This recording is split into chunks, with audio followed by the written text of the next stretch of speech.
Okay, good evening. I think we'll start off out of respect for those who made it on time. I started the recording as well, and I'll share the link with you as well. Okay, so good evening, thank you, and welcome to the Breaking into Cybersecurity Masterclass. This is the third time I'm running this masterclass. The first two times I actually charged people to attend it, and ironically enough, there was a lot more people on the call when people were paying for this.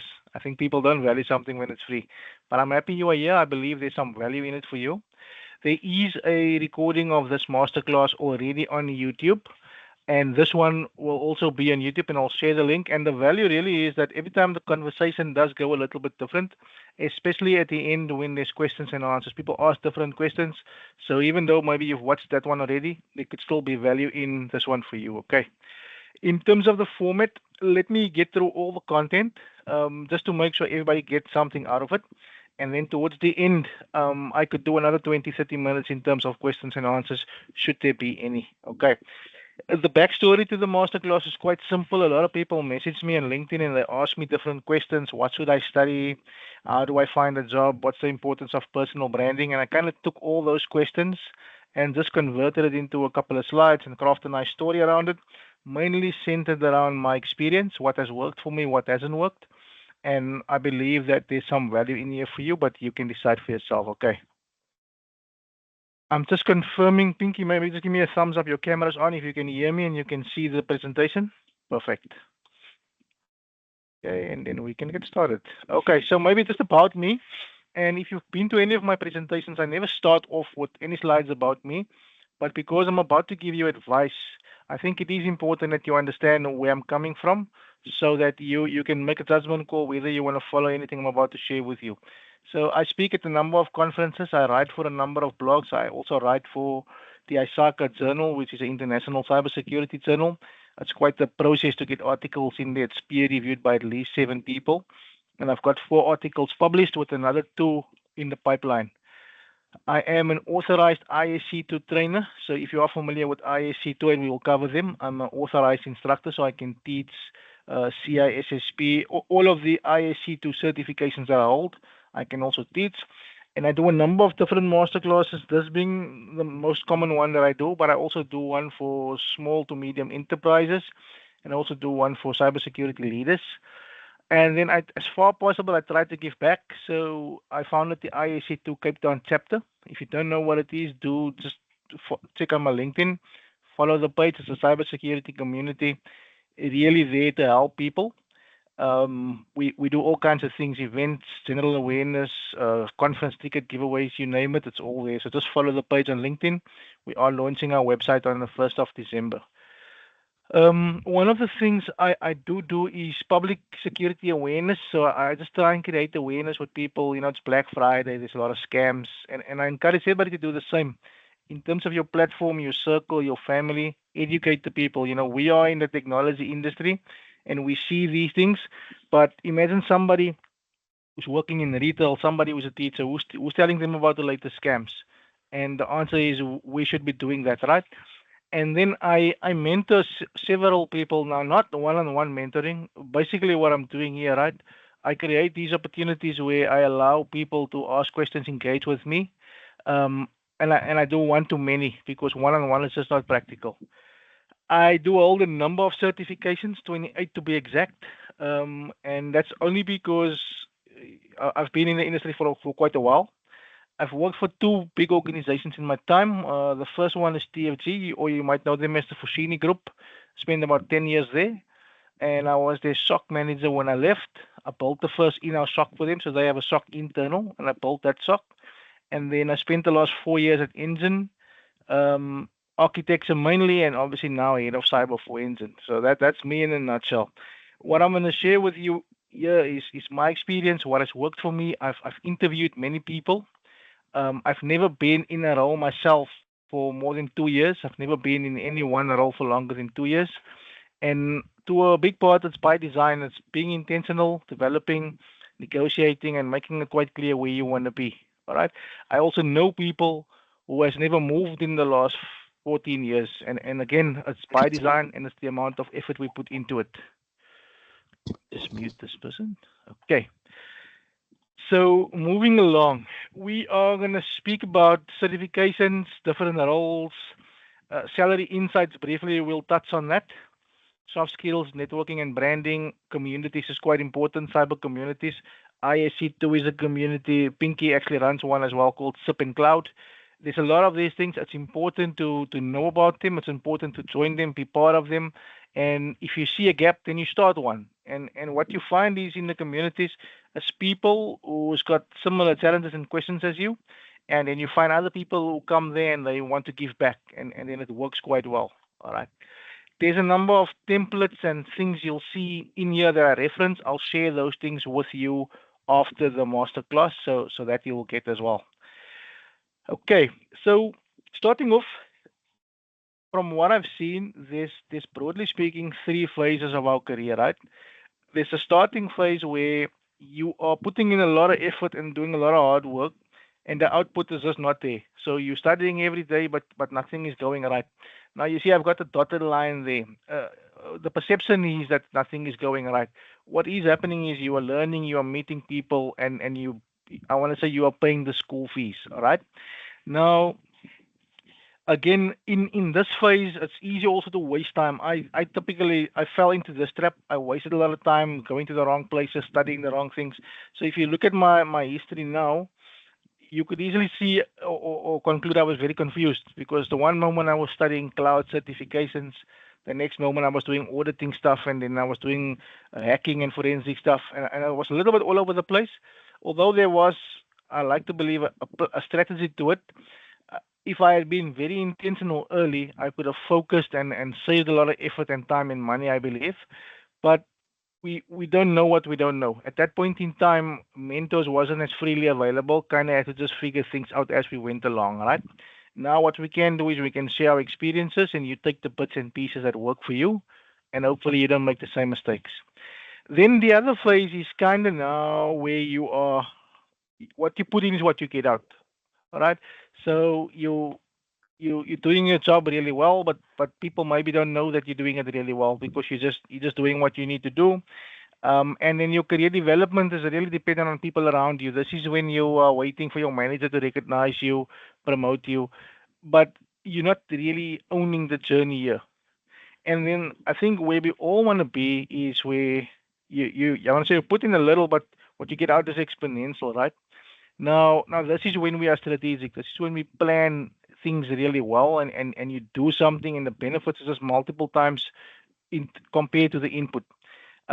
It's when you have big networks of the right people. I always say that if you are in the phase of your career where you're trying to break into cyber, you're trying to find a job, building a network of 300 other people trying to find a job is not really going to serve you. What you probably want to do is you want to build a network with hiring managers, CISOs, HR people, people in the recruitment industry. But you need to build a network of the right people in terms of what it is you want to achieve. There's nothing wrong with also aligning with people, but always be strategic in terms of how you do everything. You go to a conference, I see this often. People go to a conference and they leave after 2 days and they say, "Oh, this was what a waste of time. It was too big. I didn't meet anybody." That's because people go there without a plan. You actually need to be quite strategic to say, "I'm going there for 2 days. I want to meet these people. I want to learn this. I want to connect with that person. I want to watch this talk," and then you walk away, and it's quite an enriched experience. Okay, so let me move along. Cybersecurity. This workshop was obviously called Breaking into Cyber. So I'm assuming everybody here is in the early phases of a cyber career, or you are aspiring to be in the cybersecurity industry, or you are professional wanting just to pivot in, or you are just here out of pure curiosity. But I like to touch on why one would want to work into cybersecurity because I've spoken to a few people, and their why is to earn a big salary. And the problem with that is it drives the wrong behavior. People want to earn a big salary quickly, and they forget that that's the reward part, right? You actually need to have a why that's a bit deeper than the salary, because the salary is the outcome. If you want to say I want to go into a space where there's a high demand for what I do, I want to be stimulated. I want to deal with complex issues. I love learning and developing. I love contributing, doing something bigger than myself. I want career flexibility. So you say, I want to be in cyber, but maybe I want to be an auditor, then I want to do forensics, then I want to do management. If those are the type of things that appeal to you, then cybersecurity potentially would be a good fit for you, right? But if it's purely I want to earn a lot of money, there's other things you can do to earn a lot of money as well. All right, and I want to caution around this because it just drives the wrong behavior. People come in and they talk money before they talk value, before they focus on crafting the skill. It always needs to be I'm here to learn, I'm here to contribute, I'm here to build myself up, earn a lot of value. When you're in the game 3, 4 years, you've got the right certifications and you are comfortable that you are contributing value, the money inevitably follows. It does follow. Yes, there's ways you negotiate, there's strategies to apply, but you cannot come fresh off the press and expect big numbers. It's just an unrealistic expectation. You're going to set yourself up for failure and disappointment. Now, I want to talk certifications. It's a very topical thing in the industry. Some people say it's not important at all, and others say it's very important. And I will share my views, and ultimately you must decide for yourself. But I want to just unpack it in a bit more detail because what I have seen is people would go to a private college like Boston, an example, nothing against Boston, and they would do the security course there over 10 months, a CompTIA Security Plus course, and at the end of the 10 months, they get a Boston certificate that says they've completed the CompTIA Security Plus training, and then they apply for jobs indicating that they are CompTIA Security Plus certified, and that's incorrect, right? So I want to explain this to you so you understand how it fits together. I do appreciate some people will probably know this, but equally many won't know this. We get certification bodies. This is independent organizations. Typically, they are non-profits, and they manage the certification process. They are normally there to advocate for the industry, and a few certifications will be in their stable. And you pay an annual fee, and you need to submit. I want to say continuing educational points. If you go to a conference, you submit to them to say, I went to a conference for 8 hours so that they can see you are keeping active, right? Now, the most common ones is ISC2. They obviously issue the CISP, the CCSP. Most commonly now is the CC, which is certified in cyber. You get ISACA, also very well known, but more focused on audit and risk. EC Council, the most popular one they have is the CEH, Certified Ethical Hacker. CompTIA, you might know as well, Security Plus, Pentest Plus, and all of those things that end with a plus. SANS is quite expensive, so not very popular in South Africa, more in the forensic space, but it's very, very expensive. And there's a list of others, obviously Microsoft, AWS, they all do certifications. Now, unless the certification is issued by this body after you've written a formal exam, you are not certified, right? Because what we find is we have certifications and that is formally issued by a certification body. You can log on to a portal, you've got a profile that will show you all the certifications you have from this international body. The other things we get is certificates of completion and just normal certificates. So you go on Udemy, you do a course on there, you get a certificate of completion, not to be confused with a certification. You go to a private college, you pay them 20, 30,000 rand, you do a 10-month course, they give you a security, they can give you a CompTIA Security Plus certificate of completion to say that you've done the training, but you are not certified in terms of the actual certification. It's important to understand the difference. Now, typically, you also spend a lot more money with private colleges repackaging this. So I'll give you an example. You want to do Security Plus, you go onto the CompTIA website, you buy their exam voucher for 3,500 rand, and you book it through there. You go to a testing center and you write. Now, if you go to a college, you could easily pay 20, 30,000 for the exact same thing. All they do is they break it out over 3 months, and then they have some self-paced learning, and they create a kind of a program around it. But effectively, it's really as easy as you buying the material online, buy a book and take a lot, buy the voucher and write the exam. Most of my exams I've done in that format. It's just better to do it self-paced because as soon as you engage with some institution that's time-based, they want to cramp it into 5 days, into 10 days, to 1 month. Maybe your pace is different. So if you go self-paced, you at least have the flexibility to study over however long you need. They will normally cap it at 6 months or 12 months. That's certifications. Then there's two considerations that you need to have. Uh, so Tabang will do questions at the end, right? I'm gonna go through all the content. Save your question or type it in the chat, but I will get to questions at the end. Understood. Perfect. So certifications, there's two types to consider, right? You get vendor agnostic. That is certification that focus on principles. And then you get vendor specific. So vendor specific is AWS, Google, Microsoft, FortiGate, any company that produces a technology or develops technology that also provides certifications for people in that technology. That's vendor specific certifications. So if you're a firewall engineer and you work on FortiGate firewalls, you probably will be doing all the FortiGate certifications to demonstrate your skills. Now, on the other hand, you have vendor agnostic. So CISSP, Security Plus, Certified in Cyber or CC. The one focuses more on principles. So the one will say to secure a firewall, update the software, the firmware, multi-factor on the password, have the rules configured, all those good things. So you understand the principles of a firewall, whether it's a FortiGate firewall or a Checkpoint or Palo Alto. The other one will be very specific to FortiGate. So it will say on a FortiGate firewall, this is how you configure MFA. This is how you do that, and this is how you do that. On AWS, this is how you configure these buckets and all those good things. Now, which one is best or which one is preferred? It's entirely up to you in terms of your aspirations. So, if you want to be a technologist, that want to specialize, you want to be a AWS solutions architect, and that's your passion, what you then do is you go down that path and you do those certifications to demonstrate your skill. If you want to be an architect and you say, I want to design systems regardless of the underlying technology, right? Then you probably want to go down the agnostic path. The best approach, as you can probably conclude already, is a combination of the two.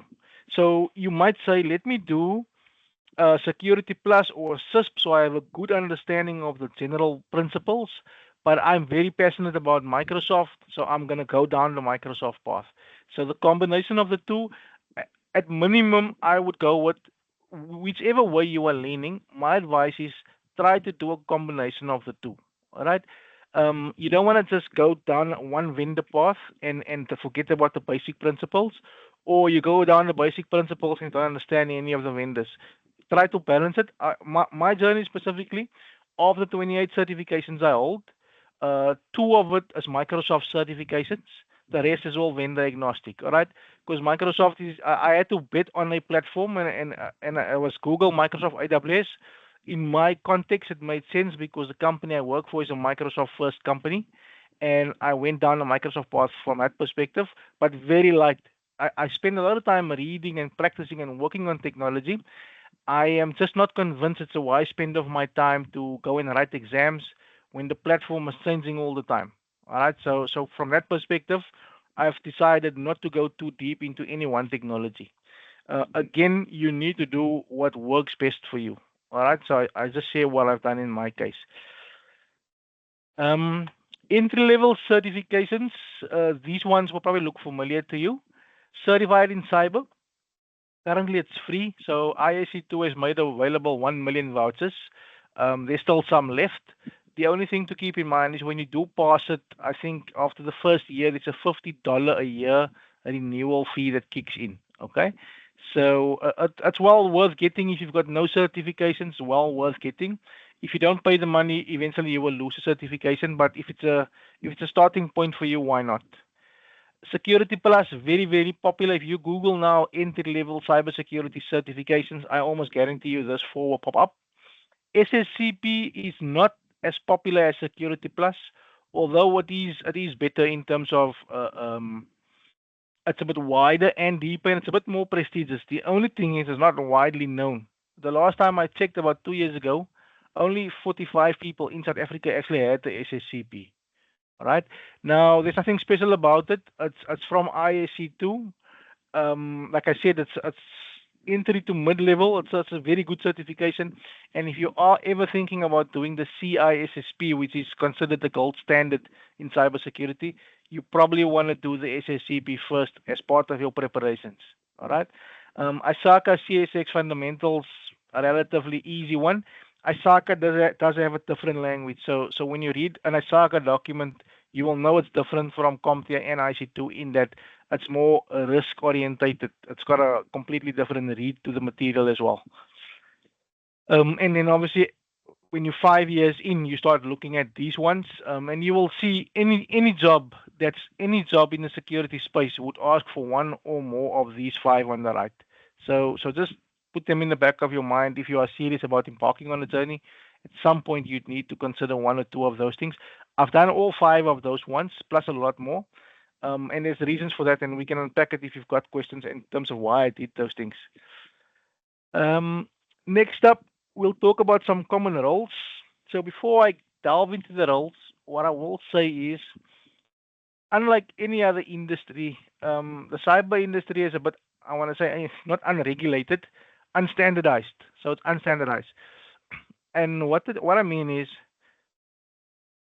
if you go into the medical industry and you want to be a doctor, right? You study whether you study at any university. There's certain things you'll cover as part of your studies, and at the end you'll be a doctor. And all doctors will kind of know the same things in terms of how to be a doctor. Now, security analyst and all these roles has got different meanings. So I worked at a place where security analyst was a jack of all trades. You kind of did a little bit of everything. Then I know another company where security analyst is actually what I call a penetration tester. So it's actually somebody physically testing systems. So what I'm trying to say is, with these roles, especially analysts and engineer, it can have different meanings from organization to organization. So always make sure that you fully read the job specification. I've seen companies advertise for CISO roles, but then when you read the spec, they're actually looking for a technical specialist because CISO is quite a senior role in the organization, and then they would say they need somebody who can configure firewalls and all those things, and then it's a mismatch. But again, there's no standard, so companies will call it what they want and they will write the job spec in terms of what they want. The onus is on you to make sure that you always familiarize yourself with a job specification, the detail of it. So security analyst can mean a lot of things, but in general cases, it's a generalist. Penetration tester, that's normally self-explanatory. So you're an ethical hacker and you try and break into systems with the intention of fixing it. Security engineer, oftentimes it's tied to a cloud role. So you'll see many cloud roles use the engineering title. So it's either security engineer or cloud security engineer. And then SOC roles, so SOC analyst, they come in different levels. Also a very common role these days because every company is either building a SOC or using SOC services. So SOC, Security Operations Center, for the benefit of everyone, it's a capability that ideally provides 24/7 security monitoring. So it's a group of people sitting in a room watching big screens, and when things come up, they investigate and they'll take it from there. And the way a SOC is normally structured is you get level one analysts, typically very junior people with limited and no experience, and they will just do the very obvious things. Level two is a bit more senior, level three is very senior, and then you get threat hunters. Those are people that look for things when there's no alerts. They just go and look for anomalies. And then you get the SOC manager. So generally, that's how a SOC is structured. And then there's many other roles, architect, officers. The list goes on. So what you must take away from this is there's something for everyone. So you need to say, what fascinates you? Are you a person that likes security awareness, marketing, engaging with people? Are you a deep technical person? You want to do forensics, be analytical? Do you like to break things? You want to become a hacker? There's many different options. You want to maybe be a cyber leader and become a manager at some point, but you'll have to do something first, build up the skills and experience to get to that level, right? But find out what it is that fascinates you, and the sooner you can do that, the better, because once you know where you are aiming, your studies, your networks, the events you attend, they can all start aligning to the role you aspire to. So let's say, for example, you want to be a cloud security engineer. Now, that in terms of your communities, now you say, I want to join a community. I can join Grant's ISC2 Cape Town chapter, or I can join Pinky's SIP in Cloud. Now, that might be a better fit for you because that's purely cloud focused and you want to be a cloud engineer.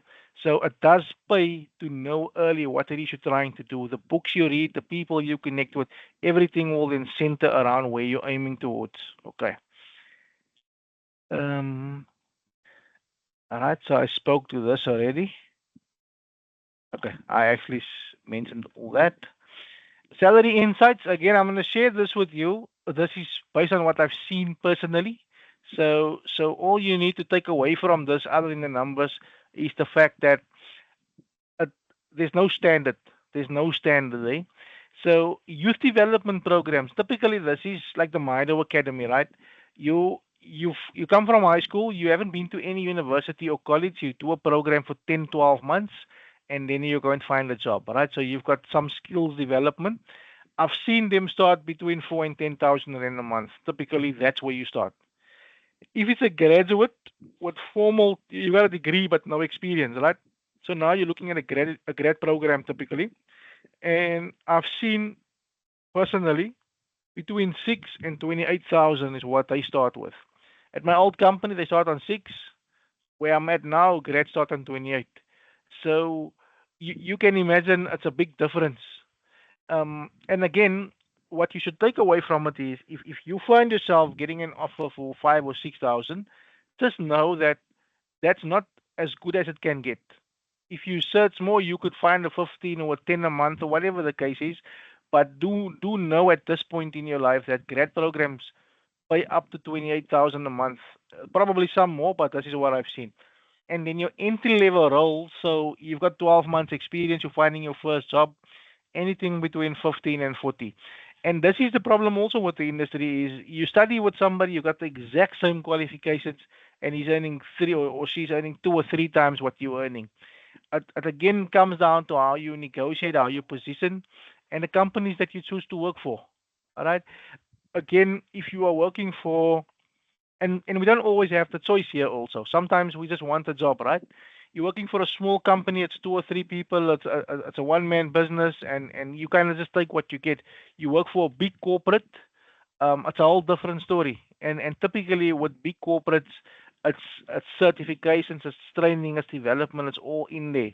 With smaller organizations, you're kind of doing a normal day's work just on an extra nothing salary.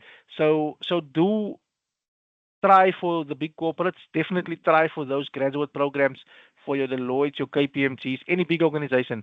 Start there. If all else fails, then move towards the more lesser known, smaller firms because doing nothing is not an option. All right. Sometimes people ask me, should I work for free to get the experience? It comes down to your personal circumstances.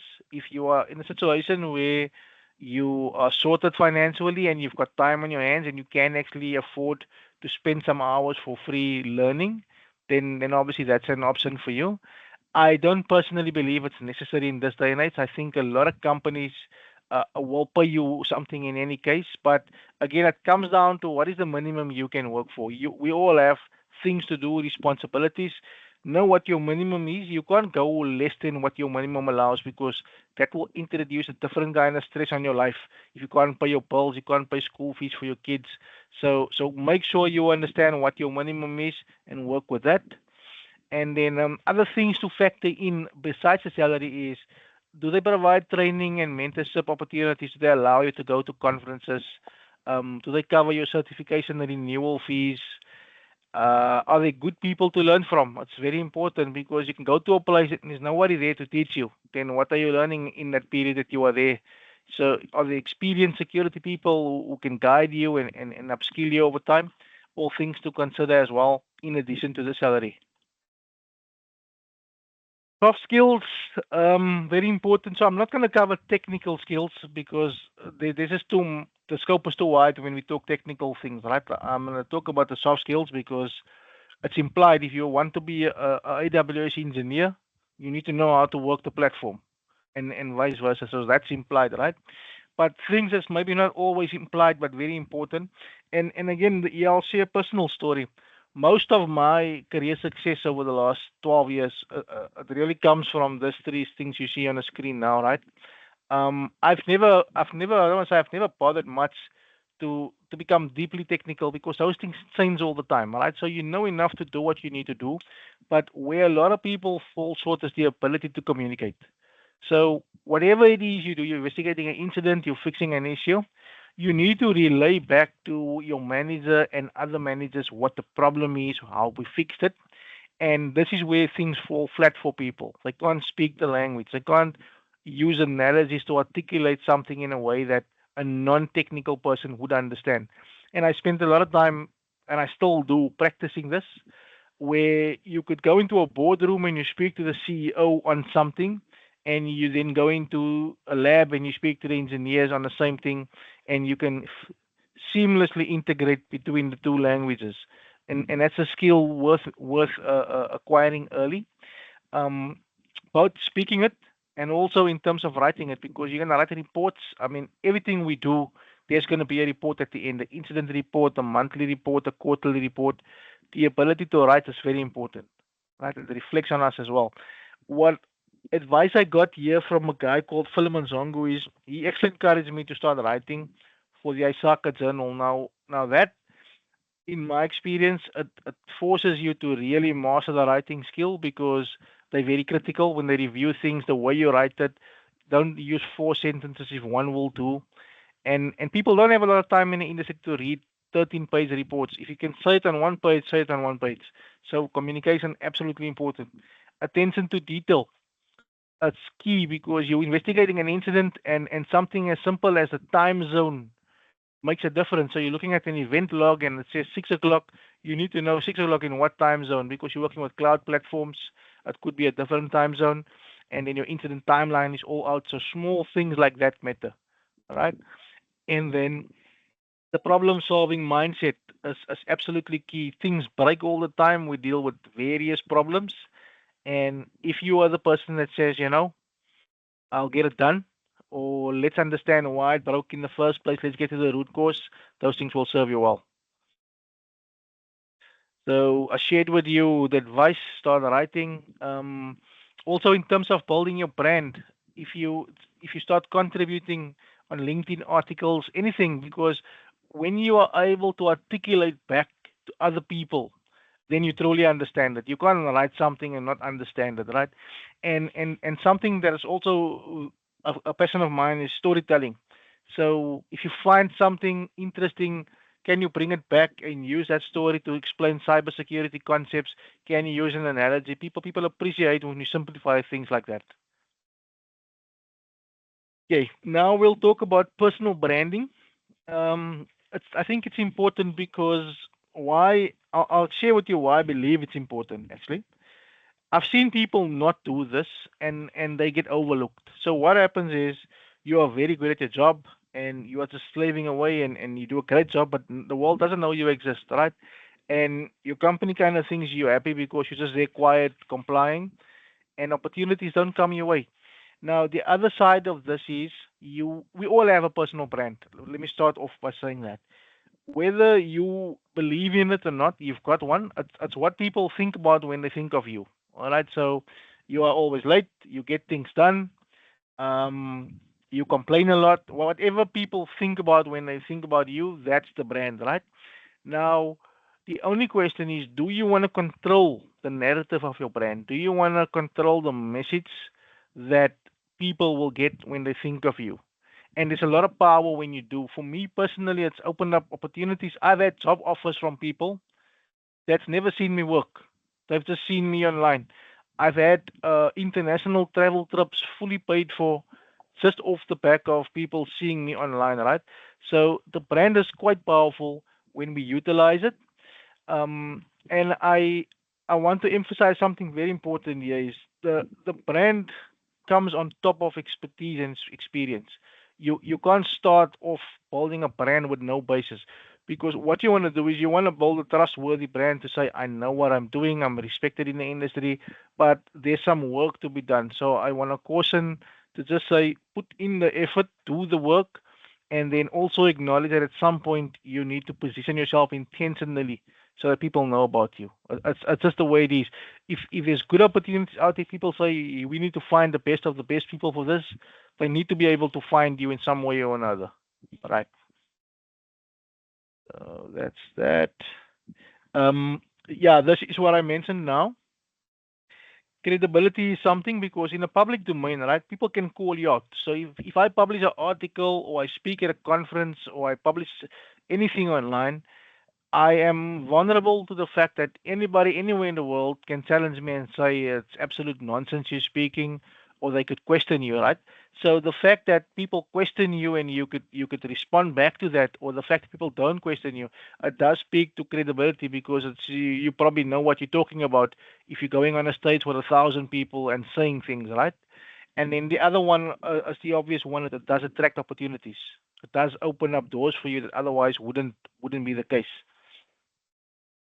Now, networking is quite important, and this is yeah, it goes hand in hand with the personal brand because when you have the brand and then you network, the two works together well. Now, I want to explain to you the power of networking. In the context, in one example, you're applying for a job. So you see an ad online, you apply through a job application portal. We'll uncover that now as well. Recruiters will screen your application. Now, there's so many things that could go wrong between step one, two, and three. All right. Most, I think, indeed, they've got a stat that says around 75% of job applications never get to the hiring manager. That means the person hiring never sees your CV, right? Because maybe on the portal you didn't fill in all the forms, the stuff wasn't in the right format, maybe the recruiting person didn't articulate or read your CV well enough to understand that you qualify. And then a hiring manager never sees your CV. And that's why a lot of people don't ever get calls back. People will say, I've been applying for the last 2 years and I get no calls back. Now, networking allows you to start here. So picture the scenario. You're at a conference, you meet me, I'm a hiring manager, and we connect on LinkedIn, and now you know me, right? Now, tomorrow you see I'm advertising a job at Ensign, and you apply for the job. You now have the opportunity to message me directly and say, Grant, I just want to confirm that you got my application. And I could say, no, I never got it. And immediately you could fix that, right? But if you don't network, you would never know me. And you would have no way of knowing if your CV ever reached the decision makers on the other side. So that is one simple example of the power of networking. Other benefits as access to opportunities. Again, you meet people, and this is also how it works. A lot of people I know only hire people they know, including me. I'll tell you now. If I know somebody consistently and I've worked with the person before, I am more likely to hire someone. It's very, very risky to hire a stranger. All right. I've been in a space at least twice where I've hired somebody, they come in and they absolutely don't perform. All right. Now with my last role, it was a senior role. People were applying and I'm interviewing them and I've never seen them. I don't know anything about them, and there's just not that trust to say, let me take a stab or a chance on somebody, because when you hire someone permanently, there's no going back, and then you find somebody and it's quite draining. So you rather wait 7, 8, 9 months until you find somebody where you believe. If you've worked with somebody in the past, you will always find that people will work with who they've worked with in the past because you know what you're getting, right? So with networking, you've got the opportunity for people to know you, to build that trust, to build that consistency. Then it becomes much easier. It becomes much easier, right? I know a lot of people would hire people from no background, and that's perfectly fine. But again, I've seen it backfire, and I personally go on the side where either I need somebody who's directly worked for you to assure me that it's a good quality candidate, or I need to have worked with you. Otherwise, it's just a risk you're taking. Um, Conferences. So conferences is one of the best places to network, and the problem with conferences is very expensive. So it's very expensive, right? So there, I'm giving you a tip. If you can't afford the ticket, contact the organizers and offer to volunteer. 9 times out of 10, they will allow you to come. All right. If you engage somebody who's arranging a conference and you say to them, "Look, I love to be there. I can't afford it. Can I help?" I can't see how they would decline that. All right. In fact, I would be interested to know who would decline that. So there's ways around it. I personally have never paid to attend any conference. Again, also when you speak there, you don't pay, right? So what you will see if you follow the chapter page, we give away a lot of conference tickets. So what we do is we are the conference, the chapter board. We speak at these conferences. We normally get 8 to 10 conference tickets, and we give it away, and it's really simple. Tell us why you want it, like a reshare, that type of thing. But then we allow people to get there who otherwise can't afford to get there, right? So just be resourceful when it comes to these things. Just be resourceful.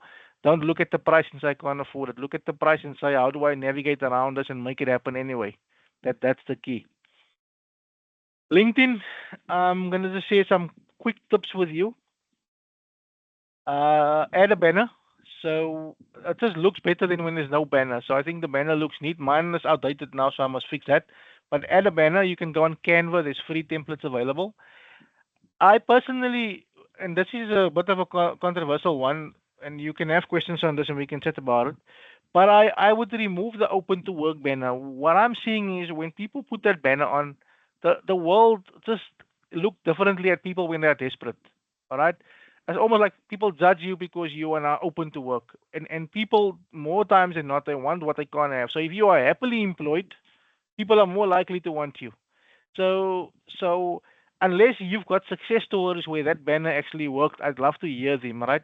But I would say remove that green banner, just network and hustle directly with the right people.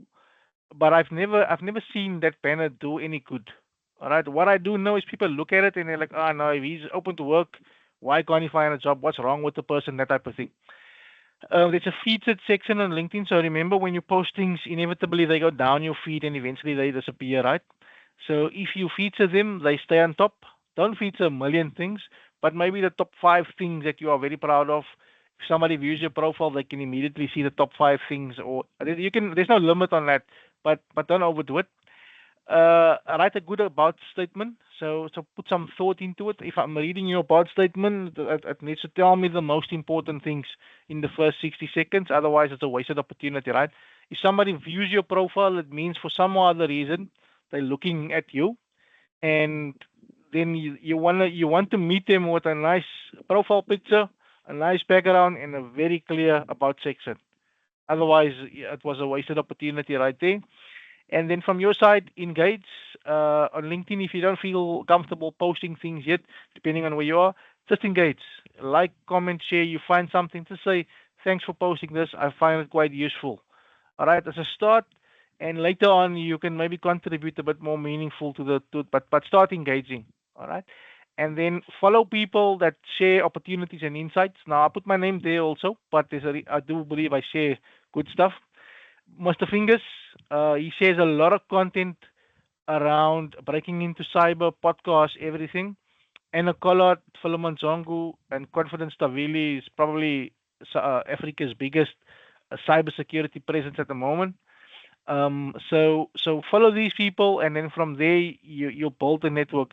All of these people has got some element of give back that is a priority. So Confidence runs I think it's a Cyber Girls or Cyber Safe Foundation, but there's a lot of opportunities. Just start with these five people. If you're not following them, make sure to follow them, engage with the content, and take it from there. All right. Don't post stuff straight from ChatGPT or Google Bot. It will just harm your reputation. Use it wisely, but don't generate stuff on there, copy paste. Rather, don't do that. Job hunting tips. Let me share this with you. So leverage the network and communities. We spoke about that at length.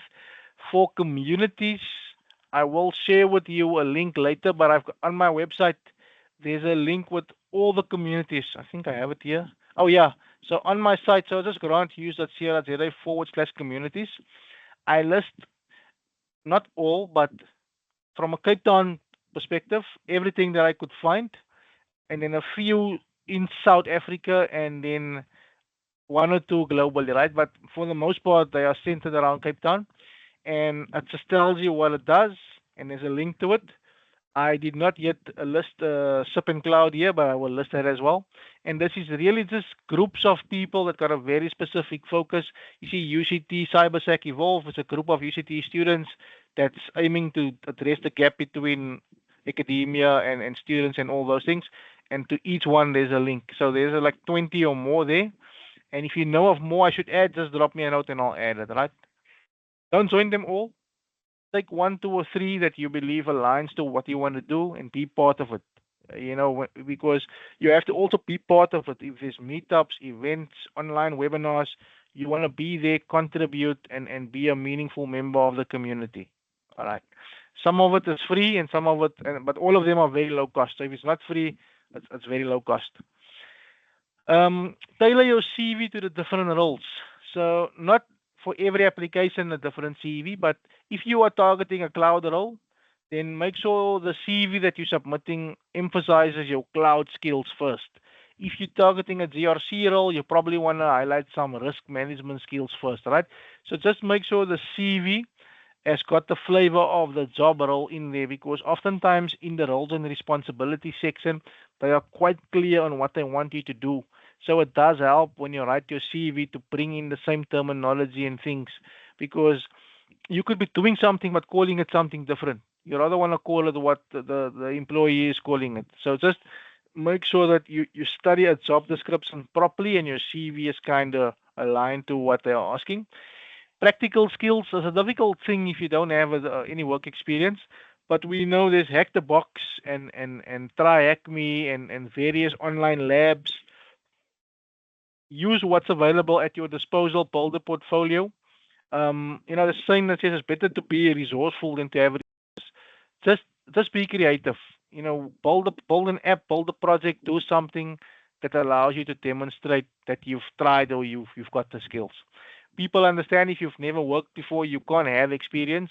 But if you've never had a job before and you say, in the last 6 months I've built an app, I've built this just to demonstrate that I am able to do what I do. That will go a long way. At the bottom, I'm just talking about stepping stone applications. So it's saying I'm going to apply to work in service desk with the plan of going into cybersecurity. Be careful of those things, because you go into companies into a role like desktop support or service desk with the plan of going into another role. The problem is lately people working in those roles for the last 10 years with the same plan. So just be careful of taking one role with the hopes of landing another. As far as possible, stick to the plan of what you are hoping to achieve. We spoke about communities. Oh, this is something I want to share with you. So it's called application tracking systems. Now, a lot of people don't know about this. You might know, but let me share anyway.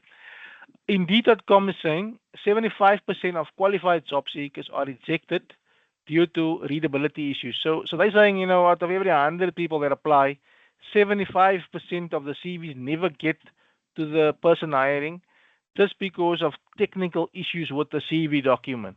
All right. Now, application tracking system, it's a system that will scan CVs automatically and discard ones and pass other ones through to the HR team to review. And there's two issues with it. The one is format and the other one is content words. So they will configure it to say if your content words match, and this depends on the company, 60 or 70% to the job, and that words will almost certainly come from the job description that they are posting online, right? Or the format, there's a lot of pictures in there. It's a PDF or it's a JPEG, and the program can't read the CV. That's another big problem, right? So what you want to do is use the right keywords, keep the format simple, ideally Word document, PDF also, but use the right keywords. Um, your headings like skills, education, achievements, make sure the headings are aligned to the job spec. All right. Acronyms, write out the full word and the acronym, because they could be looking for the acronym. Let's take CISSP, or let's take AWS. They could be configured to look for AWS or Amazon Web Services. You wouldn't know. So the safest one is write out the word and then between brackets the abbreviation. All right. Application tracking systems work like this. So you apply for the job online, and then here at the bottom, before it gets to the screening part, the system will automatically discard CVs. So the HR person involved only gets the CVs passed by the ATS. All right. If you've never heard of this, I encourage you to read up on application tracking systems if you are going to be in a job market soon. If you find yourself having issues with people not coming back to you, you could very well be falling out in this category with your fancy CV. Okay. So what I encourage you to do is to have two CVs. All right. Have a simple version in Word that just keeps it simple, use that for the online applications, and then you have a fancy version you print out and you take that with you to the interview. So then you kind of have the best of both, right? So you apply online, there's no issues. All the words are there, the headings are fine, and the testing will definitely pass through. But you can see it doesn't look nice at all. And then on the other side, you print out a good-looking CV, and you take that with you. And then when you get there, you give them copies. I think then you stand the best chance of actually doing that. All right. For the one on the right, I'll share with you a editable Word version. If you want, you can just replace all the content with your own, and then you've got a nice template on hand.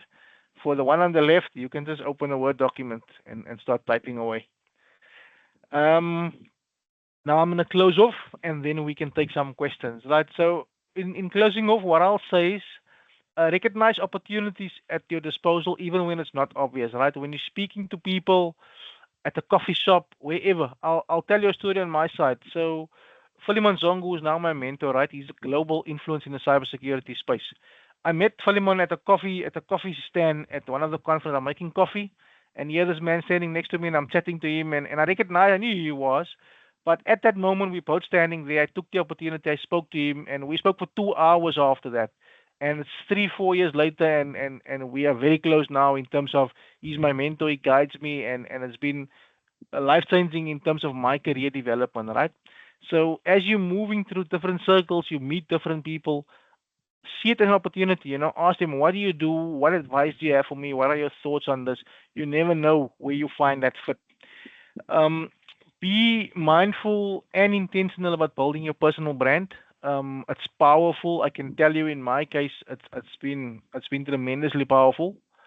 Um, Invest as much time as possible in yourself. So depending on where you are in your life, if you are in a phase where you're fairly young, you got no responsibilities, no family, you got a lot of time on your hands, use as much time as possible investing in your development, your career, your growth, right?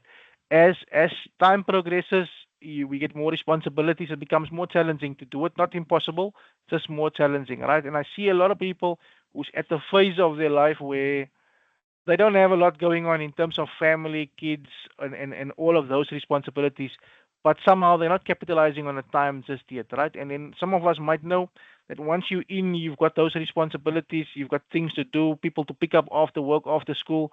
It becomes more challenging, and then the nights become later for you to go to bed to still do what you need to do, right?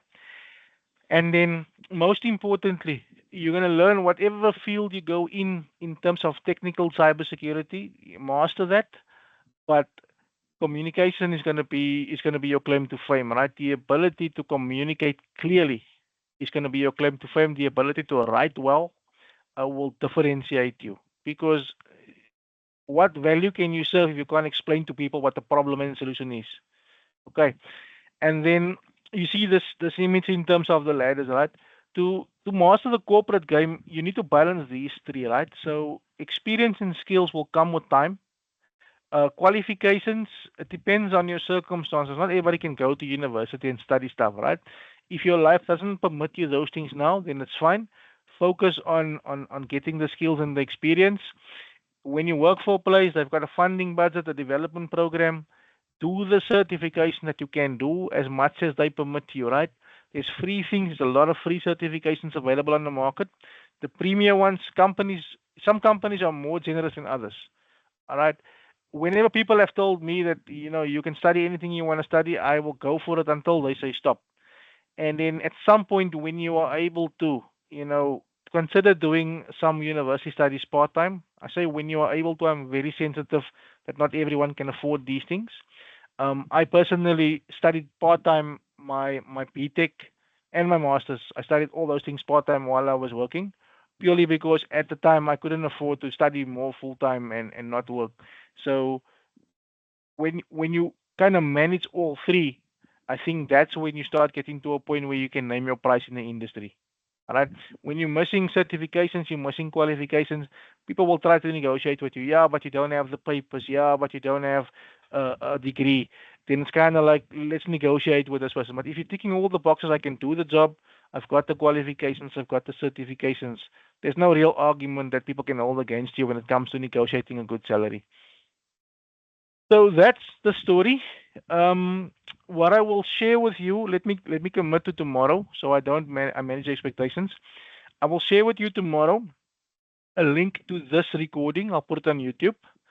I will also include a link to the previous recording of the same masterclass. Now, what's important to notice, the last 30 minutes, people were asking questions, and that's probably where you'll find the value because you went through the slides with me, right? But the questions might benefit you. And then a list of cyber resources. I'll send some articles here and I'll send you the CV template. Okay. And then if there's more the questions you have, you can pop me a note on LinkedIn. I will respond, not immediately, but in 2 or 3 days, I will respond back to you. And then I'm going to end it here and say that I hope you found something of value in here. And I could go up to another 30 minutes with questions, but at 6:30, I'm going to have to leave the call. So now open for questions. You can raise your hand and we'll go in that sequence if there's any.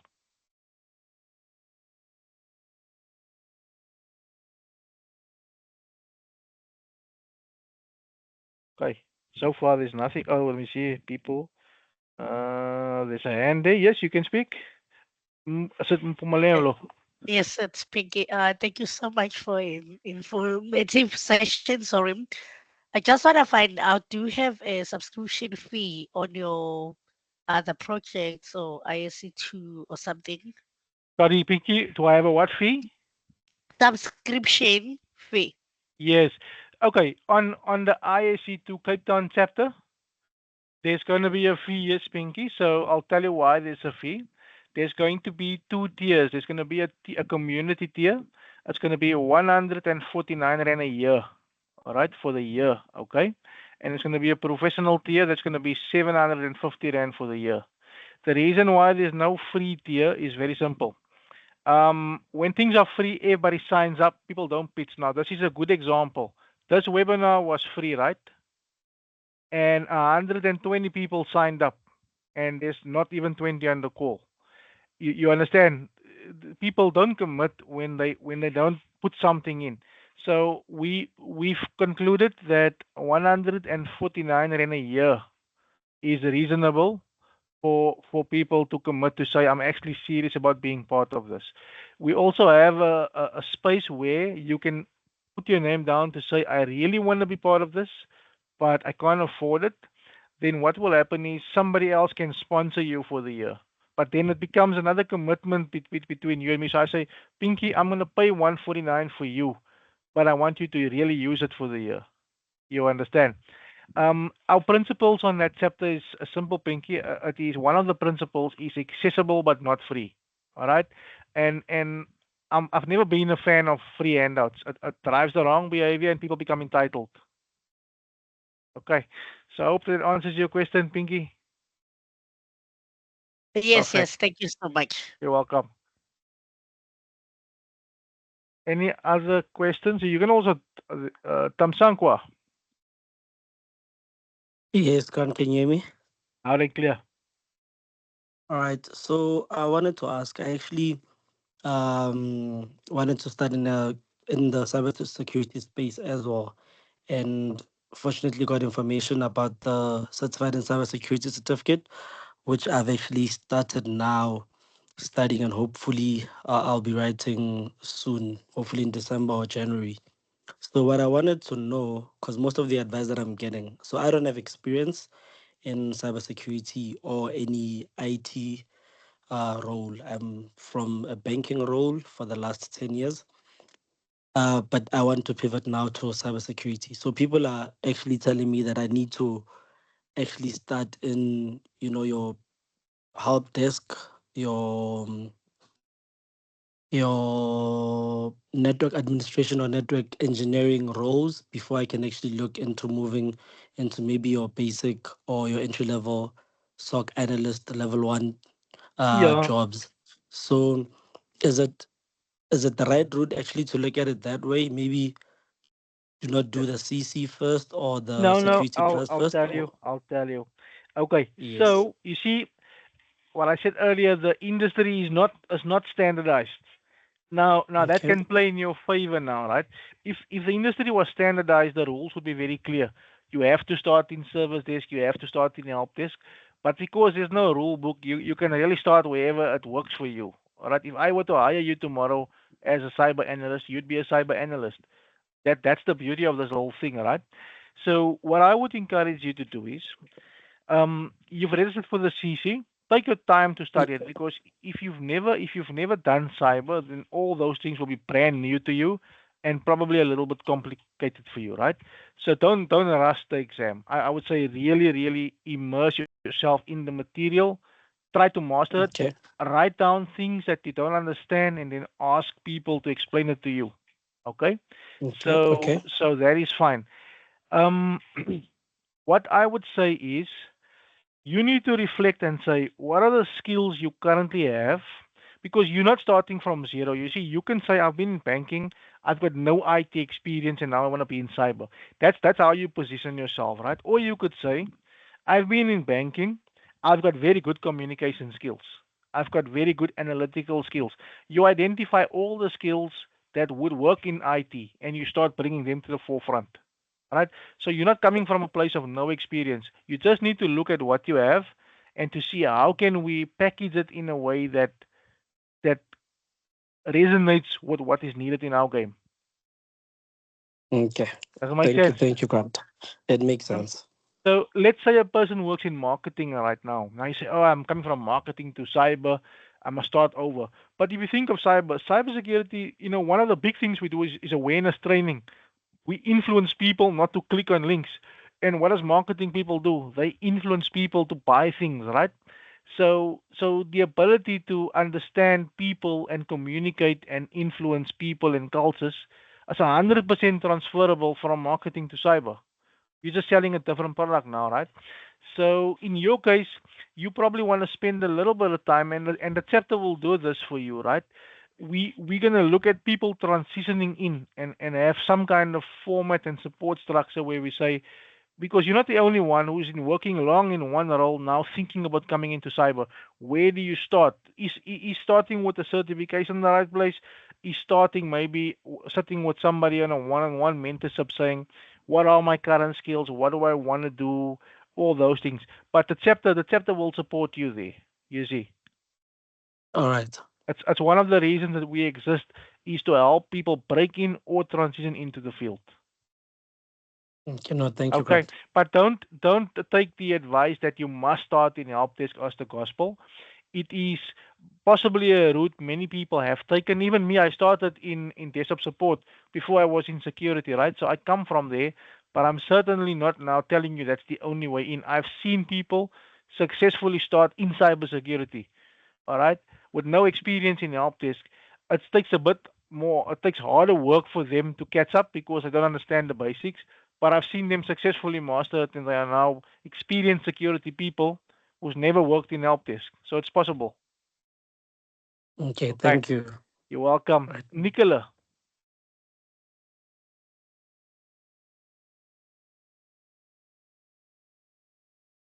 Hi, Nicola.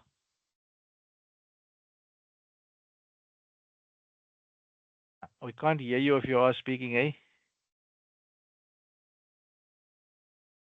Okay. Yeah, no, Nicola must be having some challenges. Let's try Safura in the meantime. Hi Grant. I'm Hello. Sephora. So I found your session very informative. Reason being is I'm currently an information security analyst, and I've been in my role for 5 years. Okay. So an opportunity came up whereby the managerial role is available, and I have been everyone's like encouraging me, go for it, you're already doing the work.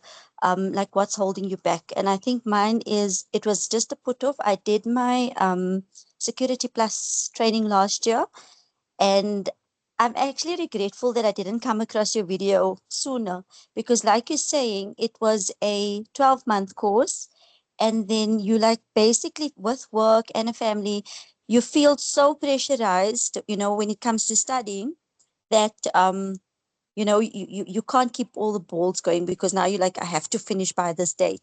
So Yeah. what happened was I went to write the exam. Unfortunately, I missed it by 3%, I know where I went wrong. It was more for the practical and the examples where I got stuck because it just clouded my mind. What advice would you give me if I want to pursue the management role? Although I haven't got the certification as yet, I do have 5 years experience. All the job criteria, it matches what I'm doing 100%. I feel that just the certification may be a hindrance when I do get called for the interview. What advice would you give me in this instance? Okay. So just tell me the role. What role is that? You say manager is the CISO role, head of cyber ISO. So manager. Oh, so like ISO. it's an ISO role, yeah. Okay. And tell me, you've got experience in risk management as it stands now. Yes, so I'm doing it. It's an information security analyst. It's a risk. It's audit, and then security incidents. Okay. In a nutshell. Yeah. Now look, I think like you said, the certification will add a nice touch because it builds the confidence also, right? And it obviously communicates to the stakeholders that you know what you're doing. Mm-hmm. For again for senior roles, there's probably a handful of certifications you want to consider, right? Now, in my opinion, it would be a CISM, all right? Mm-hmm. That's by Isaka. It would be a CISSP, or it would be one of the ISO 27001 lead implementer certs. All right, Okay. those ones as considered management certifications. So like the system is actually certified information security manager, and Security obviously the management. CISP is top tier, right? But Mm. one of those three would get you there. But I think the certifications would be a part of it. The other part is obviously the leadership mindset. It's the ability to craft a strategy for an enterprise because ISO is the equivalent of a security manager. Many companies don't have a security manager. They've got an ISO as the manager, so it's quite a senior role. So on that role, you need to be able to do things like budgeting. You know, setting the security budget for the year, developing a Yeah. strategy, and if you're comfortable with all those things, what could be missing is just you articulating because it's also a different language you must speak at that level. Um, Correct. Yes. it's also a different language, so it could just be there's a course that I did that was it was absolutely game changing, but it's very expensive for Mm-hmm. our market. It's too expensive for our market. It was 60,000 rand, all right, and it was Okay. a cyber leadership program. Now I'm actually busy with a master class or leadership program that's going to be, I want to say very similar, but for our market at a fraction of the price. And in the way I do it, I'll probably have 15 people that can afford pay for it and give 3 seats away for free every time I do that thing, right? But that's Yeah. really centered around how to build a strategy. A lot of people don't know that there's no certification that teaches that. Okay. All right. But to answer your question, Safura, what I would say is those three certs would be a good place to start. If you are going, what certification are you looking at now that you said the one that you failed? It was Security Plus. I did it through what was this place's name? It was one of these. I can't recall, but it was last year sometime, and I was quite disappointed. Like 3%, and you just missed the pass mark. But yeah, I need to just rewrite and obviously take it from there. Yeah. And all of you, do you do the security plus through a college of some sort? Yeah, it was a college of some sort. I just can't recall the name at this particular point in time. Okay.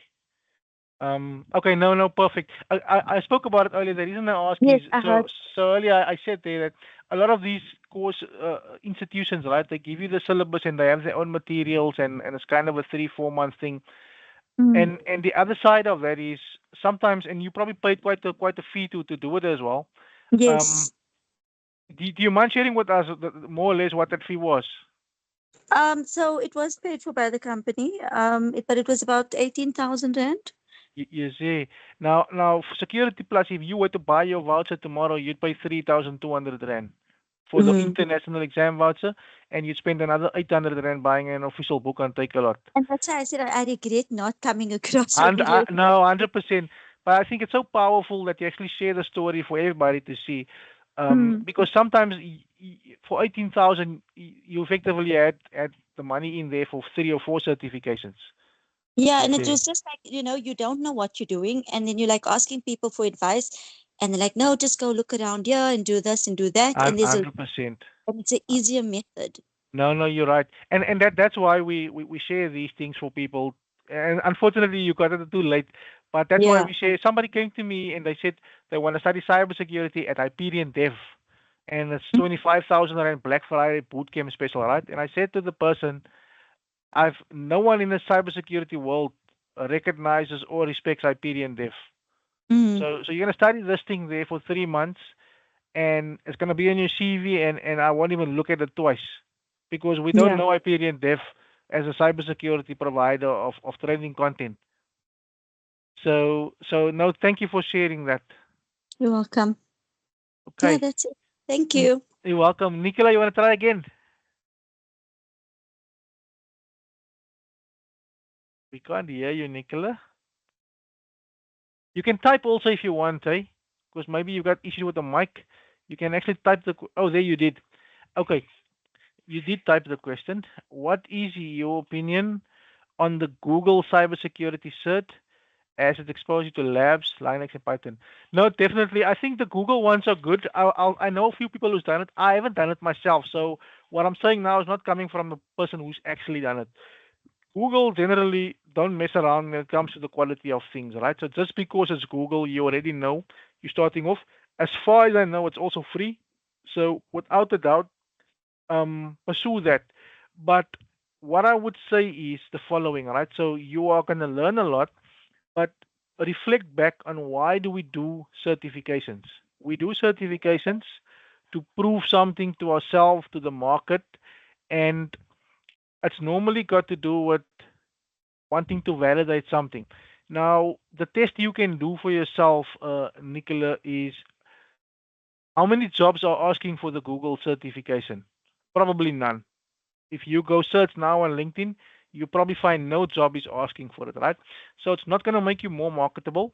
What it will do is it will teach you things and it will demonstrate your commitment. So let's say you are in a space where you can't afford expensive certifications now, but you do the Google cert, you do a Qualis cert, you do all the free things. You come into the CV and you say to me, due to my circumstances, I can't afford to do the stuff you're asking for on the job spec. They are too expensive. But what I have done is I've done everything that is available for free to me, and that gets you respect. That gets you to people to say, this person made the best with what was available to them. So I encourage you to do it if you can learn. But again, when it gets to a point where you've got an option to do the Google cert or Security Plus, I would say spend your time on Security Plus because there's actual jobs looking for people with Security Plus, and I haven't yet come across any job asking for the Google cert. Hopefully that answers the question. Let me just see if there's more. So thank you there. While Larato's typing, let's see if there's a hand. Okay, Nicola's hand is still up, but we answered that question. Any other questions or comments? It's okay. There, Larato's got a question. Would you say that the free certs and labs would be enough to land and enter levels up? Um, Lerato, so the question, if you can't see it, is would you say that free certs and labs like Try Hack Me, Hack the Box would be enough to land and enter levels up? I think yeah, I think it can be. It all depends on how you position yourself, right? If you use those platforms, you master the skills, you get some certificates of completion to demonstrate, and somebody is looking for a role in that space, it really comes down to, and again, let's not say you're applying for a grad program but you don't have a degree. That sometimes the HR policies could be restrictive, right? But if you find yourself in an interview and you say to somebody, this is what I've done, and you can demonstrate that you've spent a lot of time practicing, doing the practicals, doing the labs, people would respect that. People would respect that, right? But keep in mind that in my case, I'm the head of cyber for Engine, but I must operate within the boundaries of the Engine HR policy. And if the policy said that for roles at this grade, you must have a degree, then there's very little I can do to deviate from it. The company would normally guide you in terms of What's the minimum criteria before people are appointed permanently? So I think where there's flexibility, now we have a number of different programs. We've got a formal grad program that comes through ends in HR. Then we've got a program where we place matriculants with no university degrees. Then we have another program where we place people through other companies and agencies at Ensign. There's different ways we do it, and I would imagine other companies as well. Um, what I would say is if you are busy with free certifications, try ACMES purely because the resources for other things are not there. Do continue, but keep a record and account of those things. Build a profile, a portfolio.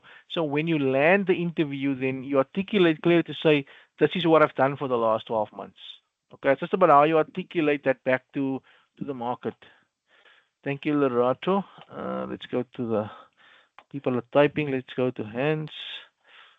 Nicholas' hand is still up, but I'm assuming it's still up from earlier. Let's see what you say. So in the South African market, would you say CompTIA is the way to go? Yeah, Nicola. What I want to say is, so in terms of the certification bodies, in fact, let me just go there.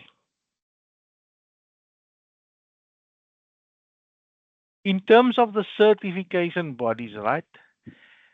ISC2 and ISACA, you know, they are they are very elite in terms of the bodies. So ISC2 is probably the leading security body globally in cybersecurity, and ISACA would be the leading body for risk and audit. Now, CompTIA is very good, but not as prestigious as ISACA. And even in the costing model, you can see it. The most expensive CompTIA certification is 4,000 Rand. The average ISC2 certification is 15,000 Rand. So you can already see the difference, right? CompTIA plays in the entry, touching on the mid-level market. ISC2 plays purely in the advanced market. It's only now, like in the last year, where they've brought out certified in cyber to play in the low market as well. But they hold premier certifications, to put it that way, right? What I would say is, in terms of popularity, nothing comes close to Security Plus. So in terms of jobs asking for a certification, Security Plus is probably your best bet. So if you're starting out and you've got no experience or you got 1 or 2 years experience, absolutely Security Plus without a doubt. Okay. When you are at a place where you've in a game for 3 to 4 years, 5 years, you're now looking to elevate to a next level. Then you're past Security Plus. Now you're in the zone of the advanced certifications. Now you are in here where you're looking at CISA, CISM, CISP, CEH. This is where you are looking for when you are hitting the 4 or 5 year mark. All right. But Security Plus, very, very popular. And certifications, remember why we do it. We do it for the market. If you just want to learn, buy the book and take a lot, read the book, watch the videos, and you've learned, right? If you're going to write the exam, you're about to prove something to someone. And then you best want people to actually want this thing. And you will see it's quite high up in popularity. So I hope that helps you. Next question is from Tansanko. Seeing that CC is entry level but doesn't seem popular, would you still recommend one to pursue? Yeah, okay. Tamsanko, the thing is, certified in cybersecurity is new, all right? So it could still grow in popularity. It's new. Even me, I did it, and I had all the advanced ones already. But because it was new and free, I just wrote it anyway, right? I think it's an opportunity for people who can't afford anything else. Right now, if you want to write a certification, an actual certification from a body, and you don't have the money, CC is an option for you, and it comes from a very nice organization. So I would recommend that you do it anyway. All right, and I did it. I didn't need to do it. I did it, and everybody I know also did it just because it was free. And it's actually quite a good body of knowledge. It covers all the basics for somebody starting out. So that's the one. CYSA is very technical. So CYSA is only you only jump into that if you are wanting to become a blue teamer working in a SOC, right? If you want to be a risk person, CYSA wouldn't be on your list. So see, now it becomes important to know where you're jumping towards. Some certifications work well even when you don't have direction. So let's say you don't know where you want to be. Security Plus will be a benefit because it doesn't matter where you want to be. The basics is the basic, right? CISSP, SISM, they are all foundational basic certifications about the general best practice of security management. It doesn't matter what you want to do, they won't be wasted. But when you go down the cybersecurity analyst one from CompTIA, that's very specific to blue team. That's log analysis, firewall reviews, all of those things. That will be a complete waste if you end up going into a ZRC route or into a security awareness route. So it does help. The last part of your question, especially if you want to move into a SOC level one and into ZRC. You see, even SOC level one and ZRC is like opposite directions. So again, not to say you can't go from one to the other, but they're not a organic flow of how you would go. You don't typically go into a SOC and end up in ZRC. You go into a SOC and you become a technical specialist or SOC manager or threat hunter. So in your case, from the question, I could see that you probably do need to reflect a little bit on where you are wanting to go, and then come back and build out a roadmap for you. Because what happens is, if you don't have a clear roadmap, then every other certification starts distracting you. Something new comes up, you look at this, you look at that. But if the roadmap is clear, you identify 2 or 3 things you want to do for the next 24 months, you just hit the plan and you continue. Okie doke. That's fine. Let me see if there's more hands. So that question is done. Ratabile,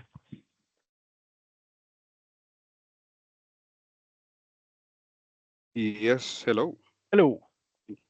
Yes, how's it, Grant? All good, all good. Good, good. Um, very, very, very interesting knowledge that you're sharing here. Um, so I've been just reflecting on my journey, really. So I just thought, let me just share with some of the attendees here just a bit. So currently I'm a CISO, but I mean, where I started as an electrical engineer, had nothing to do with cyber completely, right? But I really had to look at what do I want? Where do I see things going? And, started looking around and seeing what I resonate with. And also what you were talking about using the space you're in, what you're learning and what you've learned, where you are, to actually build from that, to actually build a career in cyber, right? So the natural gravitation for me was around OT security, right? Okay. Because it's in my space already Yes, yes, as an yes. engineer, right? So Security Plus was my first one, right? Okay. Because it basically gives you all that knowledge, just the basics about this whole topic, 100%. right? Just the fundamentals. And then from the discussions, you already, or from the content there, you already somehow gravitate to topics that talks to you Yeah. because it just covers everything, right? Then I went on to cybersecurity analyst Okay. because again, there were opportunities in Yes. that space. And then at some point, I realized that I'm not that technical, right? Because this whole thing found me along the way. And I don't want to go the deep technical route. That's where I moved then. Then I said, okay, I'd rather be on the management side. I've got the basics, the fundamentals now. And then CISM was the right fit for me. Okay. And then I said, okay, now it's more on the management side of cybersecurity. I know the basics about the technical stuff, and at least you can have the discussions with the engineers. You can have discussions on a senior level as well. And then if you're managing cybersecurity, it's about managing risks. Then I did risk, Okay. so that you can look at the risks holistically for the business, right? 100%. So yeah, so that was my personal journey, and it basically works, right? because now there's all this whole OT craze, and not craze really. It's a key requirement now Mm. to protect the environments that were not protected previously or historically. Again, it's still a space that I'm very familiar with because that's where I started. Yeah. Right. So what you've learned, you never really lose because you'll always have some different insights to someone about that very same space, but you will have moved in another direction. But you've got a very broad, holistic view on things. So I really echo your sentiments that where you are, you can build, especially if you're passionate about where you are right now. You can build from that and actually build cyber into that Yeah. journey that you're on. Right. No, So no, yeah, thanks for sharing. I just thought Thank, I should share that with the rest of the attendees here. no, thank you for sharing, Altabili. I think it's powerful. And again, like you said, because oftentimes we think we're gonna pivot from one space to another, we're gonna lose what we've done for the last 15 years, and it's actually not the case. It's just repurposing that same skill. So thank you for that. Yeah, cool. Okay. We almost on the hour at half past. I do need to leave. Let me just see if there's no new comments in the chat. Very informative. Okay. Nicola's typing. Let's allow Nicola to type there. Thank you. Okay, no, thank you. You are all welcome. Thank you so much. I actually quite enjoyed chatting to everybody. Um, it's going to be tricky for me now to mail the content out because so if I could ask you a favor, if you do want me to send you the resources, um, just type your email address. Okay, no, don't do that. Message me. Sorry.